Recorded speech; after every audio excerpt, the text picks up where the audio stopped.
The show will start soon.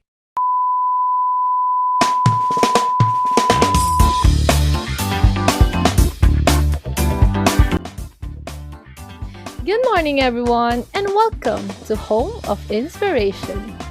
In today's episode, we are going to be doing some critical thinking and open ended discussions about the current myths and stereotypes many people have about people with disabilities.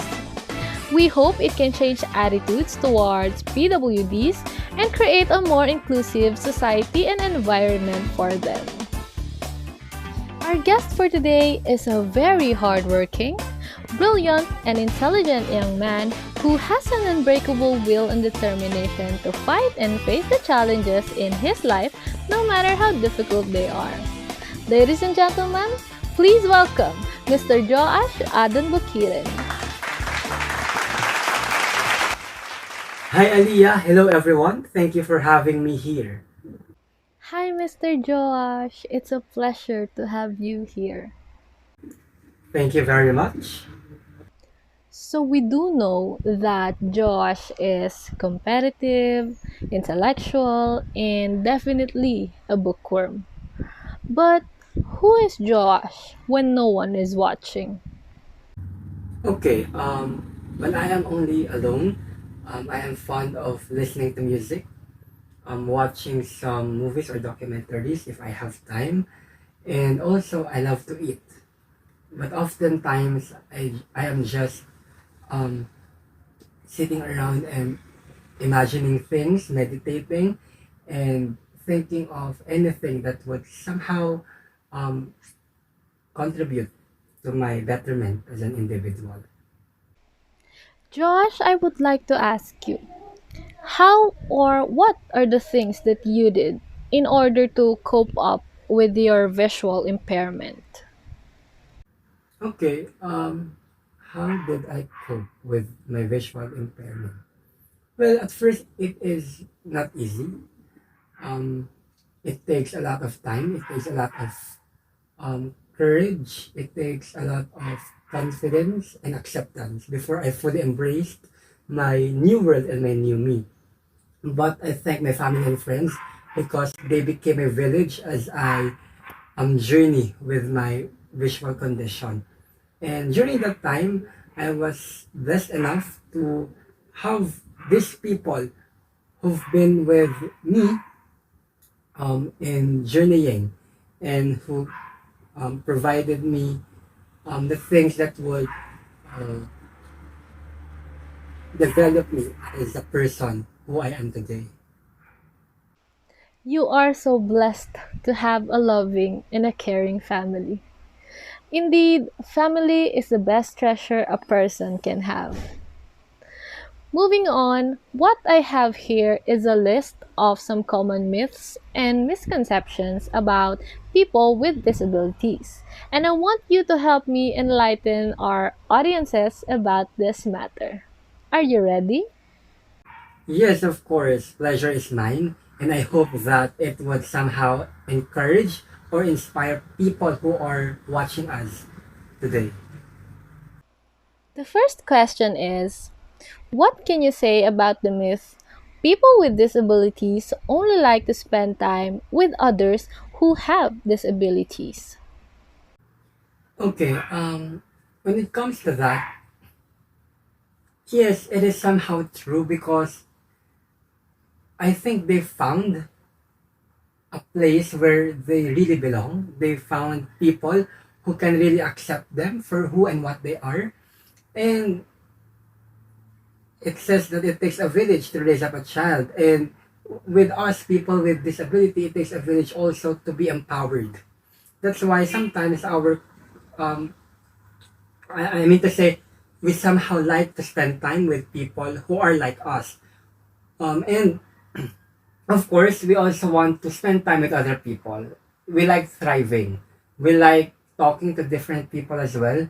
And it is just a matter of um, dealing with different people that makes us um, happy, I think, and enjoy with those um, people who can really be with us. What about people with disabilities are more likely to be injured in the workplace?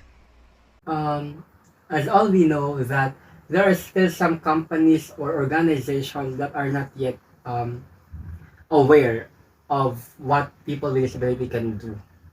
So in terms of being injured in the workplace, it is a case-to-case basis, I think. It depends on the management and how they provide safety and security for us, people with disability. And it depends on what type and kind of disability does an employee has. So maybe it is just a negotiation between the employer and the employee in terms of providing safe place to work.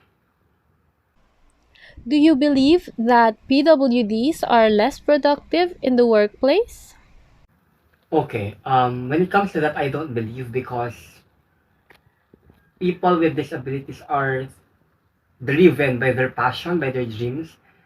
And nowadays, I can see a lot that they don't allow these abilities to hinder them from from dreaming rather, from doing things that they would equip them. And there are a lot of PWDs who wanted to finish college, to have a diploma, and after that they wanted to have a work.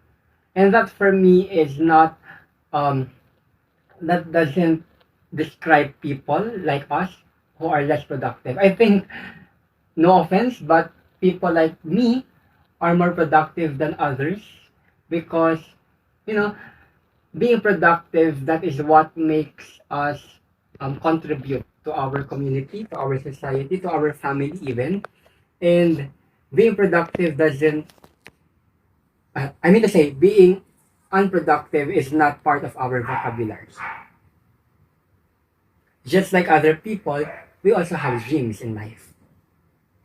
And that is what inspires us to go on and move forward. We would like to hear your thoughts about the misconception PWDs are not independent and are unable to perform tasks of daily living. Okay, as what I have mentioned, um, there are organizations that caters people with disability to be trained in terms of being independent. But as we all know, it is a case-to-case basis. So yes, we were taught to be independent, but if we need some help, if we need some assistance, that's the time we ask people to, extend their help to us. But again, people with disabilities are trained to be independent. They were shaped to be competitive enough, and we were all molded to live life not independently but free of doing the things that we want and things that would really empower us person as a person rather. Is it wrong to ask a person with disability about their condition? No, but you have to be sensitive. Okay, so knowing what kind of disability does this person has is a good thing. So you can actually help them, or you can actually assist them in whatever need they aspire for.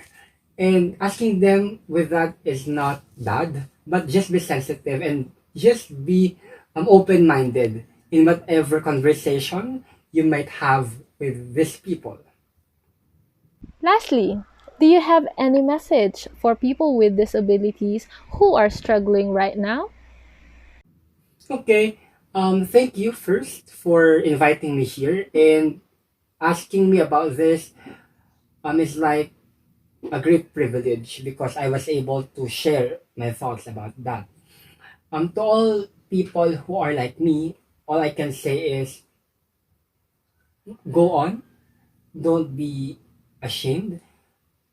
Don't be afraid of trying things. Yes, it is hard sometimes, but always remember that you have a purpose to live.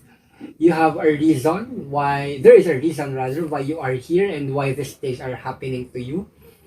Always remember that you are few steps or few miles away from that breakthrough that you deserved.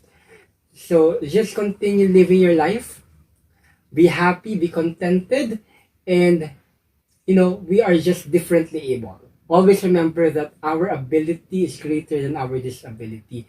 And if you have that mindset, then you can be able to surpass those hindrances. And at the end of the day, you can call yourself an overcomer.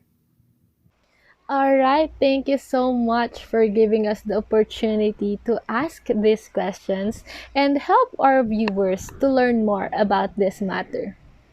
You truly are courageous, and I admire you for being a fighter, Mr. Joash. You are an inspiration and a hero to a lot of people.